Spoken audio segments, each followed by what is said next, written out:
చిన్నపిల్లలు అయితే అన్నం తినట్లేదని చెప్పి మొబైల్ ఎదురుగా పెడుతుంటాము, మనం పెడుతుంటాం. దానివల్ల డైజెషన్ ఇష్యూస్ వస్తాయి. వాళ్ళకి న్యూట్రిషనల్ డెఫిషియన్సీస్ ఉండడం వల్ల పిల్లలకు మాట తొందర రాదు. యాక్టివిటీ కూడా చాలా డిఫరెంట్గా ఉంటారు. అబ్నార్మల్ పిల్లల్లాగా కనపడతారు పిల్లలు అసలు పిల్లల దగ్గర నుంచి తీసుకుంటే. సో మొబైల్ అనేది ఎప్పటికైనా మోర్ డేంజరస్. మొబైల్ని తగ్గించండి. పిల్లలకైతే ఏం అవసరం ఉంటుందండి. పెద్దవాళ్ళమంటే మనకి రిక్వైర్మెంట్ ఉన్నప్పుడు యూజ్ చేస్తాం. చిన్నపిల్లలకి ఎందుకు అలవాటు చేస్తున్నాం? అసలు మదర్ అండ్ ఫాదర్ ఎఫెక్షన్ కూడా తగ్గిపోతుంది పిల్లలకి. ఎందుకంటే ఒక మొబైల్తో ఉన్నంత బాండ్ రిలేషన్షిప్స్లో ఉండట్లేదు. అలా మొబైల్స్ యూజ్ చేయడం తగ్గించండి 100%. అండ్ దాంతోపాటు మనము ఆకుకూరల్లో పొన్నగంటి కూర, దాన్నే పోయిన కంటి కూర అని కూడా అంటారు. అద్భుతమైన పాతకాలంలో పోయిన కంటి కూర అనేవాళ్ళం.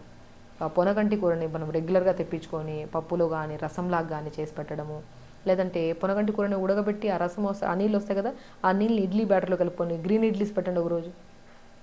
ఒకరోజు రసంలాగా చేసి రసం పెట్టండి. చిన్న చింతపండు, కొద్ది జీలకర్ర, కొద్ది వెల్లుల్లి వేసి మంచిగా